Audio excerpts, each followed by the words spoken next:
You're a person of progression, like that's your brand. But I want to throw a ball that doesn't have any realness categories. You said that does not have any realness categories? No. No realness categories. Well, because they have to pick something else to up. Sure. And I want to break it down for you. It makes no sense to me on God's green earth that we built a space for ourselves to feel comfortable, to have acceptance, to have peace, to have community amongst each other, to feel safe, essentially, right?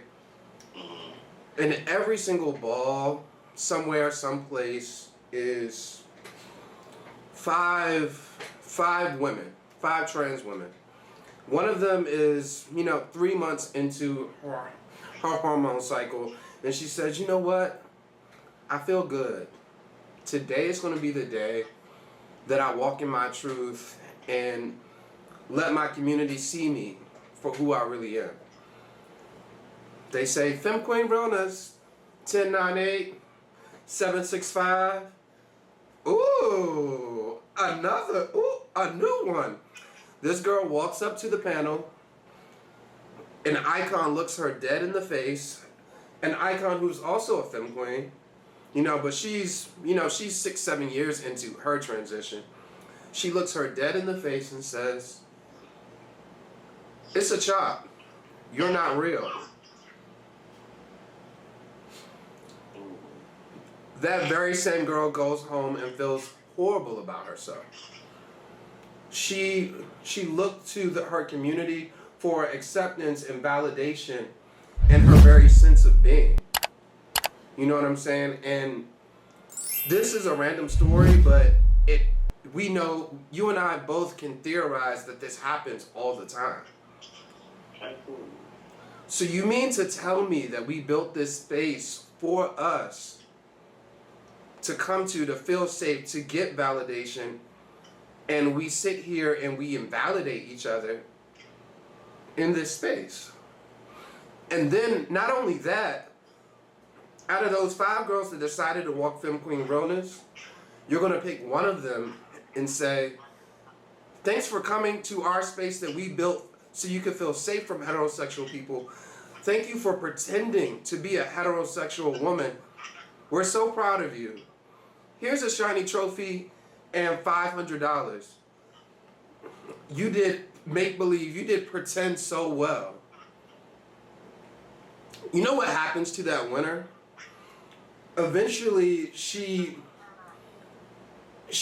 not only feels a sense of validation, but she uses that same validation to put other people down. Like, it's a cycle that continues over and over again with us. Like, realness is not something that is needed in the scene. We don't have to go to a space where we get away from heterosexual people to pretend to be heterosexual. It makes no sense what we do to each other with this category of realness. It makes no sense. The people just want to feel like they're the most realest things ever sometimes. Right, but we don't have to have it. We don't. We do not have to have it. You don't have to. At every single ball, I like using Femme Queens as an example because it's like, I think it pulls on an emotional string. But at every single ball, 5 Femme Queens walk Femme Queen Realness. 4 people feel a sense of invalidation, that they're not good enough, and 1 person feels good about that. And not only do they feel good about their validation, they use it as a talking point to put other women like them in their community down. It's not the same thing as, you and I going out there, we Vogue, you beat me, you practice, you work hard, you honed a talent. Realness is not a talent. It's not a talent. Who you gonna tell? Everybody. You don't disrupt the people. They're gonna be mad at that. And that's okay, because it's time for us to change our reality, change our conscious about the way that we see things. We are literally creating our own universe, our own space, our own world within ourselves. And we continue to go to this world and pretend to be heterosexual and put each other down because of it. Like, we wanted to get away from the norms of heteronormativity and what it means to to have value in the world. But we've literally created a value-based system based off how heterosexual can you look and pretend to be. And no one's ever said, like, hey baby, this don't really make sense. Because we would not allow a heterosexual man in our space whatsoever. A heterosexual man in the ballroom scene, he got there some type of way. Like, he's an ally of some sort. He snuck in through the back. But the only heterosexual people we really allow, because of their emotional and intuitive nature, is really women. We don't allow heterosexual cishet men in the ballroom scene whatsoever. That's not a space that's for them. But it's like we constructed this space over years and years and years, and no one's ever said, like, hey, it doesn't really make sense that how much we glorify heterosexuality when we wanted to get away from it. Like, gay people, queer people, we want acceptance so bad from people that were never going to accept us. They don't want us to, heterosexual people don't want us to donate blood. They don't want us to get married. They draft laws against certain freedoms of ours. They don't believe that we deserve to exist in the same right that they do. And we know all of these things, like, through and through. But yet we constructed a space to literally glorify and put heterosexuality on a pedestal. What are we doing? Why has no one ever said, like, hey guys, this might not be it? Nobody wants. I mean, I don't want to say nobody wants. Let's not say that, because we've had these conversations, but the compulsion to be heterosexual, to deal in heterosexual norms, is considered to be normal.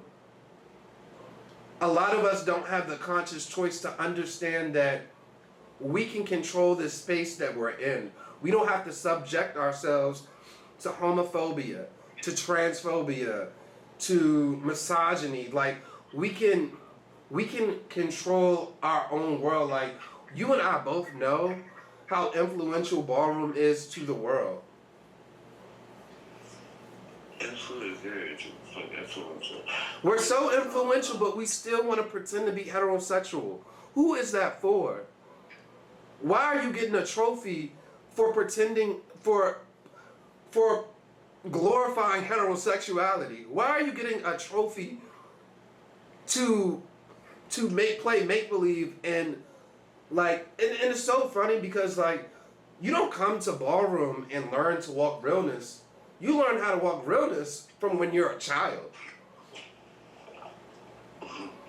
When you're a child, your parents will literally, let's say you walk schoolboy realness, you literally learn how to walk schoolboy as young as 5 or 6 years old. Hey, put that Barbie down and pick up that action figure. You learn the socialization of what it means to be real very, very young, and especially if you're a queer child. It's almost like, I know how when parents see an ounce of femininity in their son, the way that they treat us, we learn to walk realness very, very young. Realness is not a category that comes with any talent. You can't practice realness because you are programmed to do it. Why do we uphold this programming in a space that we control the narrative of? Do you know what would happen? Do you know what would happen if we didn't have realness in the scene? We would actually finish balls all the time. That's true. If we did not have realness in the scene, we would see an influx of people learn to develop other talents. If we did not have realness in the scene, we would stop looking at each other on a hierarchy-based system where the more realer you are, the more value you have.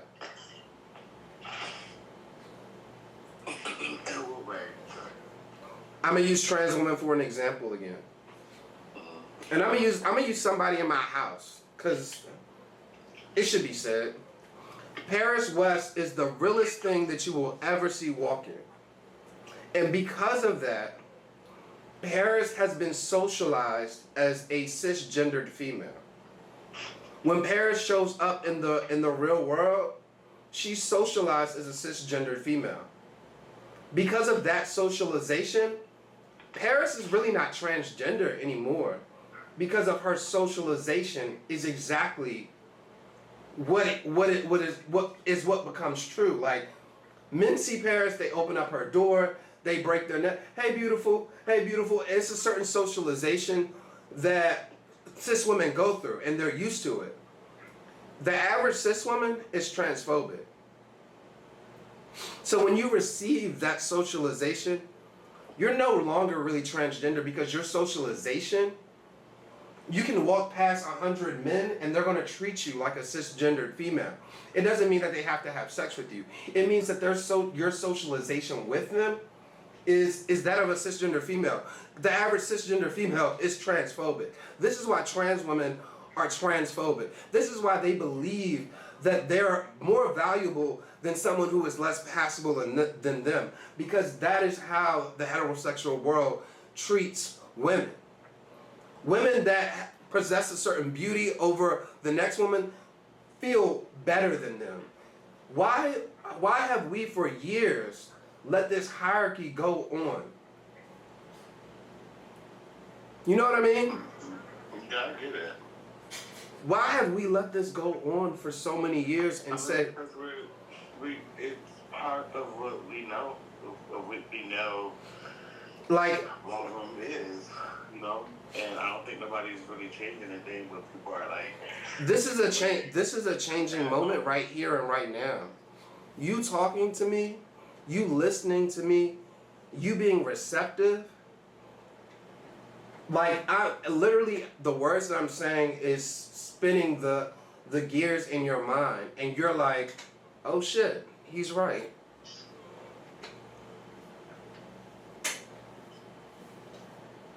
We have like How do you bring that to the masses? It starts with the very first function. It starts with classes. It starts with questions and answers. It starts with people that are ready to change their conscious reality of what it means to have value in this world. To how, like, it changes with all of that. It changes with challenging the status quo. It changes with us saying, like, just because you're more passable doesn't mean that you're more valuable than the next person next to you. I got 500 here. You didn't took my breath away, baby. Huh? I'm so passionate about this because it came to me, you know, in like a dream. I've been having these conversations. I've been examining like the gender binary and thinking about how we treat each other and all of that stuff. And today I was just like, this is my God-given purpose. This is how I change the world. This is how, long before, like 100 years after our world, and we're still in the ballroom scene, and there's no realness categories. It just, if I do this and I do it right and the right people get behind me, this is going to change our scene in the world forever as we know it.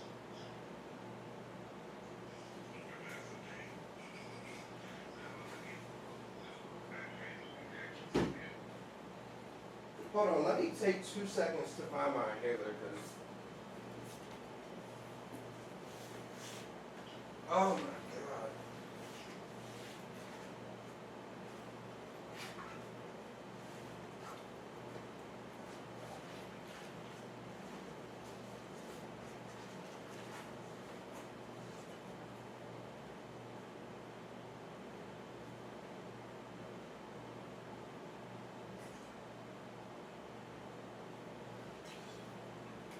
All right, what was that? What you said? You said, how about the people who walk realness at visual effect? You said, how about the people that walk realness for visual effect? No, how about the people who walk realness? Because removing the category will affect them. So now, like, how do you break it down to them? They're either going to become spectators that night, or they'll develop their runway talents, they'll develop their Vogue talents, they'll develop their face talents, they'll develop sex siren talents, they'll develop fashion talents, or they'll be a spectator. And guess what? It's not going to hurt them because they walk realness every day of their life. You don't get to Vogue every day. You don't get to walk runway every day. But every day of your life you walk realness. It's a talentless category. And this is such a harsh thing to say, but it needs to be said that realness is not a talent. It doesn't take a talent to take a hormone shot. It doesn't take talent to get surgery. It's talentless.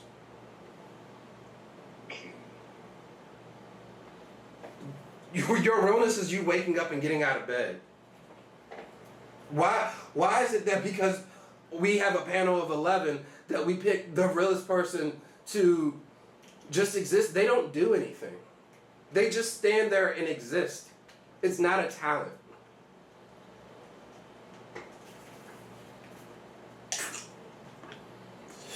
And when I say that, people think, oh, well, realness is a talent because it's like an illusion. You learn how to walk realness when you're 5 years old. You learn how to walk realness at 8 years old.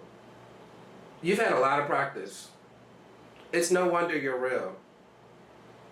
And that goes for everybody. Everybody is socialized to be their assigned gender at birth. They're assigned sex at birth. Everybody is socialized to do that. It's not a talent.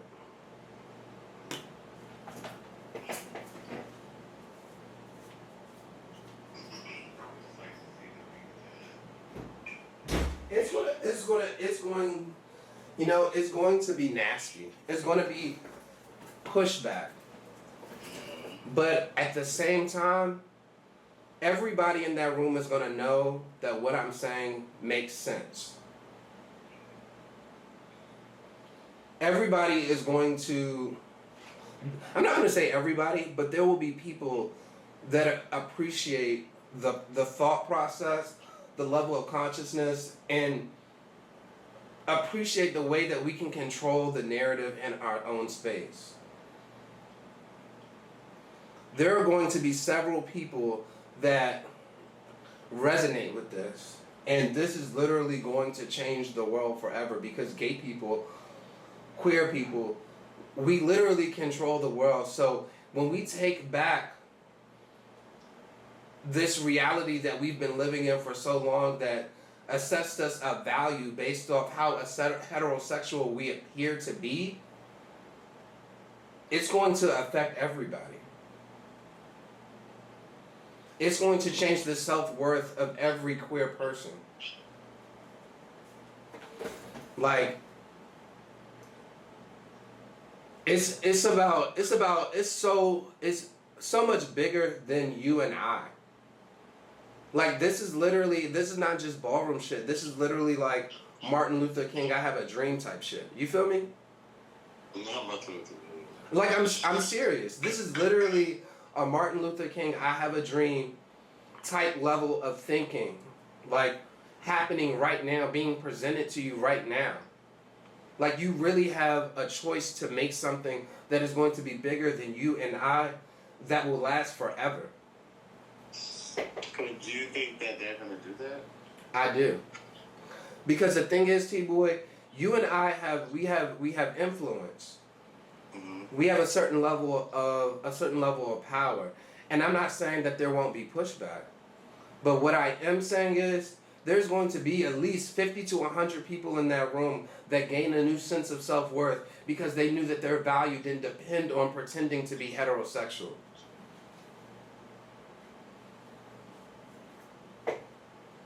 And when you have a room of 50 to 100 people, it's not a pond. It's not a little pebble in a pond.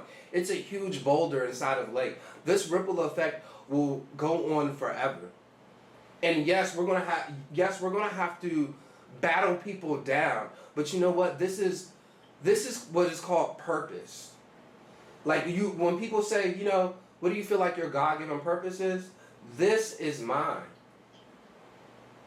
And I'm willing to share that purpose with anybody that wants to make that dream a reality. Because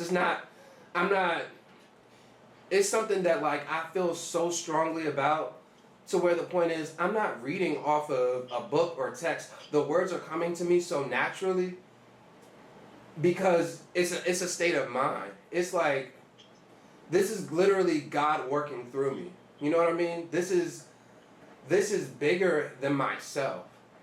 Like, I had this thought and I knew that this was my purpose in life, to make this dream a reality. Like, that's why I said this is like my Martin Luther King moment. Because it's literally going to change everything.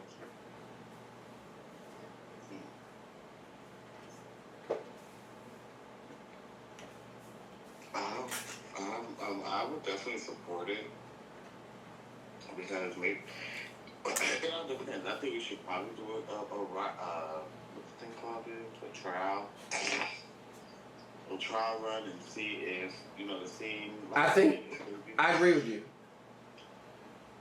I think the Kiki scene is a lot more progressive in their thinking, but this is one of those moments where I want mainstream people to come to the Kiki scene. To see.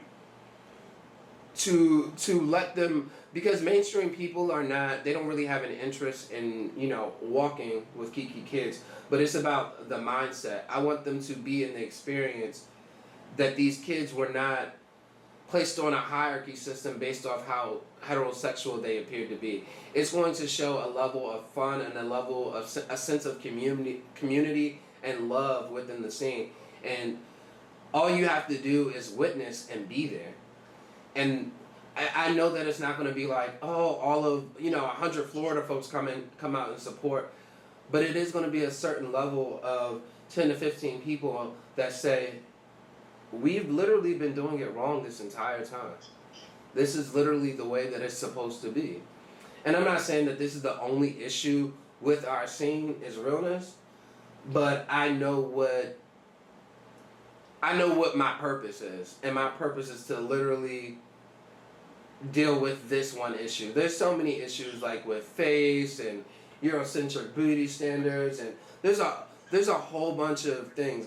But the ballroom scene right now is such a breeding ground for homophobia, transphobia, misogyny, misogynoir, like all of these different phobias, isms, and we're literally a breeding ground for it.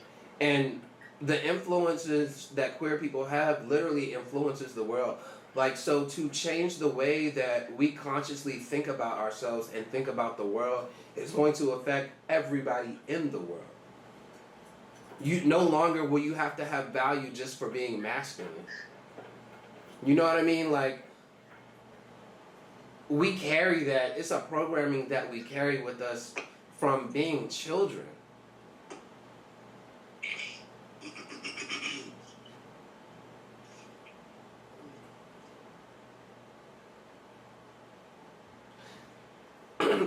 So what's up? We gonna make this happen? You gonna stand 10 tones behind me, like? I'm down to see where it goes. See the scene, especially the scenes that and they'll want to see a function that happens. I would help you. Yeah, I wanna get the funding to be able to throw a ball in Florida. Like I really want to carry at this ball. Like one of my one of my most basic ideas because I know that I'll approach resistance. The resistance is going to be heavy. You know what I mean? And one of the ways that one of the resistance measures is that y'all can go to the ball, we don't care, but it's not going to be counted for of the year. I want to have trophies and of the years on that same table. I'm gonna, as soon as you win your category, at the end of the night, I'm going to announce you as of the year. Like of the years are just really a programming tool to try to control the masses. There's nobody that is going to be able to stop this vision that I have because I know that it is the right way. Like I can see clearly as day that this is the right thing to do. Everybody at that ball is going to leave with a certain value of worth. And maybe it won't happen immediately, but years down the line, they will understand that your value is not placed on pretending to be heterosexual.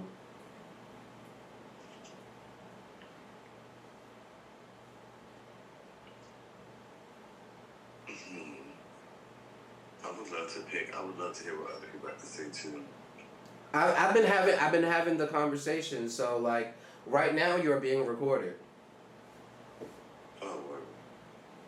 Right now, this entire conversation is being recorded, and it doesn't have to be published against your will or anything like that. But like they say, the revolution will be televised. That's the revolution. I definitely would love to see. To hear others people. And I did more talking than you in the interview, so it's not like you said something harmful. I'm not worried about that. So I have your consent and permission to post this as I please. Yeah, I don't mind. I just would love to see how other people think about it. Mm-hmm. Well, everything is being rolled out, slowly but surely. Things are being set up in the universe to make this vision a reality. So when everything is going to fall exactly the way it's supposed to.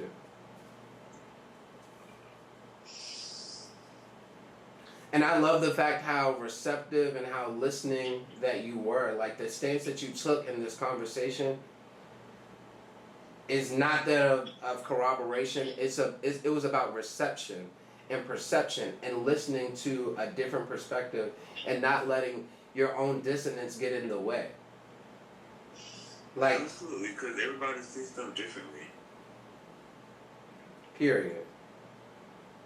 So your perceptions and your perception and your idea is just as important as mine. We may not agree, but it's still good to listen. We're all part of the same scene. Period. We're all part of the same thing. So what does it look like the next step as far as the ball? Like, what's the next step? The next step would be you need to figure out when you want to have it and make sure that you place it out in enough time where you're giving sponsors enough notice. You're taking into consideration other balls that are also happening, so it's not too close. You just have to figure out when you want to do it. I want to do it in November, like on or before. Yes, on or before around. No. Not a good month. No, that's election month. Okay, that's the perfect time. Yeah, but the sponsorship is not going to be there. So what? You tell me what month sponsorship is going to be there. After the elections, I would say next year. Okay. So sponsorship is like not you hitting them up. What month are we in? September? 2 months before, and then no, they need at least 6-7 months. Okay, so spring Okay, let's do MLK Day. Let's on or around MLK Day. Okay, is February 8th, 10th-ish. I think that's the awards ball. Black History Month. Anytime in Black History Month. I think that's the awards ball. What you could do is right before that Friday before the awards ball. So not only is it a local thing, it's a a national type of thing. Mm-hmm. So that way you get like it could even be like a mini ball leading on to. I think excuse me. What I would say is I don't think that they are wanting to see first time major ball throwers. They want to start doing the mini balls, mini ball deluxes, and I just jump to a. So let me ask this: are my choices forced between Kiki scene or mainstream? It all depends on you. Like this is your function, your vision. Like how do you want it to look? What do you want it to do? Like you have to have all these information first because you're gonna have to create a packet that you send out to these sponsors. And in that packet, all that information need to be there. Your age limit, what is your target population in there? Like they need to know all this. Okay. What your categories are calling for? How much money you're giving out? Where is it going to be? You know, like all this needs to be done. Like you need to have the new actors on there and everything. They want to see all this done before you start asking for funding. Because it's like, okay, so how about if we don't get funding, you're not having it? Right. Okay. So I'm going to start a proposal plan and get your feedback and learn as I go. Yeah. I have thrown balls before. I threw 2 like mini balls at basically like Baltimore Vogue nights, and I also threw like a major Kiki ball in Baltimore too.